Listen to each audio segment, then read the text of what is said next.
Hello, dear Veritas Antiqua listeners. Welcome to our journey into the depths of history and mythology. I am your mysterious narrator.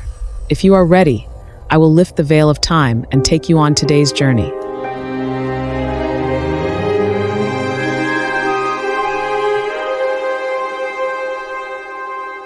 In ancient times, Kumarbi, the father of the gods, was burning with hatred for his son, the Storm God Teshub. He wanted to take revenge for losing the absolute sovereignty of the heavens to him. On an ill-fated day, the idea of creating a terrible being to rival Teshub came to his mind. After arranging his thoughts like stringing beads on a thread, he leaped from his throne and left the city. Kumarbi arrived at the shore of an ice-cold lake. There stood a colossal stone, rising in the shape of a woman. Faced with the impressive dimensions of this rock, Kumarbi was overwhelmed and immediately united with it. A while later, as Kumarbi was sitting by the sea, his vizier Impaluri came and informed the sea god of his arrival. The sea god welcomed Kumarbi to his home and prepared a great feast for him. Kumarbi drank 7 times in the house of the sea. Meanwhile, the female rock with which Kumarbi had united gave birth to a monstrous son. The fates and mother goddesses took the child and placed him on Kumarbi's lap. As Kumarbi looked at the child, he searched for a suitable name. With the name that finally came to his mind, he jumped to his feet like a knife. He named the child Ullikummi. This name meant the destroyer of Kamiya city in the Hurrian language. Let him be the ruler of the heavens above. Let him crush the storm god like chaff. Let him trample him under his feet like ants. Let him hurl all the gods from the sky like birds and break them like empty bowls. However, Kumarbi had a concern. If the other gods saw this child, they might kill him, who could raise him without anyone seeing. He summoned his vizier and gave an order to the Ursira deities. They were to take the child beneath the dark earth and place him on the right shoulder of the giant Upaluri, who carried the world on his shoulders. The Ursira deities took the child and placed him on the knees of Enlil. When Enlil looked at the child, he saw that he was made of hard basalt and understood that this wicked game could be the work of no one but Kumarbi. What human will be able to endure watching the terrible wars the great gods will wage? He wondered. Ullikummi was placed on Upaluri's shoulder. The powerful waters of the sea nourished and raised him.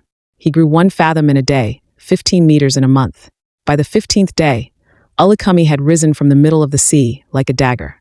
His height was that of the great mountains, his head reaching the temples in the sky.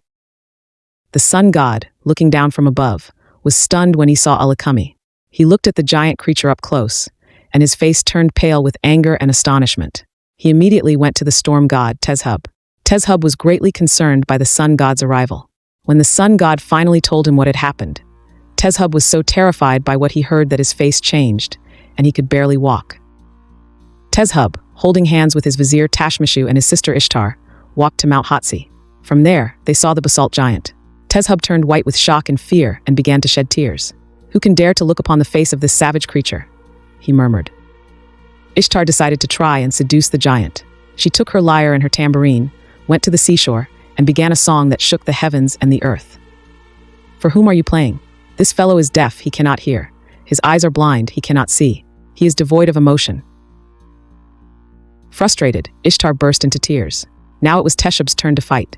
He had his war chariot prepared, harnessed his bulls Sheri and Tela, and took his most powerful weapons, storms, and lightning with him. Ashtarbi and 70 other gods also rushed to help, but the stone giant's body withstood them all. Ullikummi continued to grow.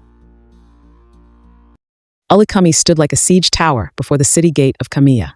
This blocked the view of Teshub's wife, Hepit, who was watching from above. Thinking her husband was defeated, Hepit felt helpless and fainted. Tashmishu suggested to Teshub that they go to Ea, the god of wisdom.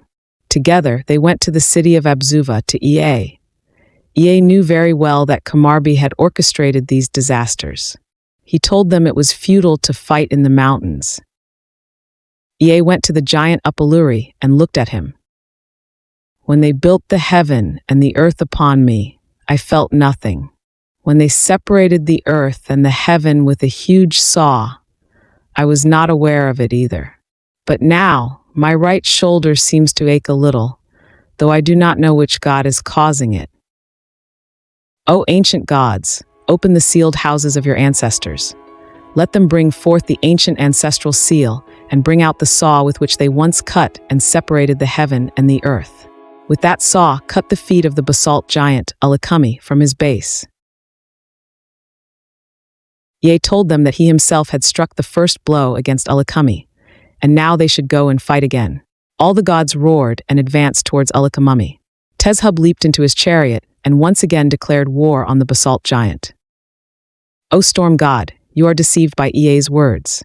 I will go to the kingdom of heaven, and I will scatter the gods from the sky like flour. And at this very point, the story on the ancient tablets abruptly ends.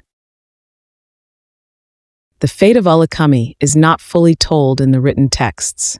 However, it is believed that this basalt giant, who spread such terror and made even the gods tremble, was ultimately defeated thanks to the wisdom of Ea and the ancient saw.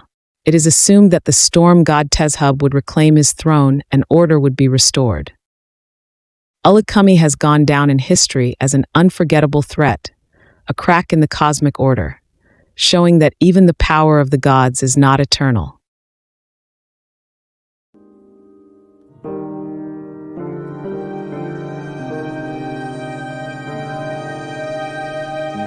Thank you for joining us in this episode. You have been listening to the Veritas Antiqua channel. You can subscribe to our channel and follow us on social media to stay updated on new episodes. Farewell.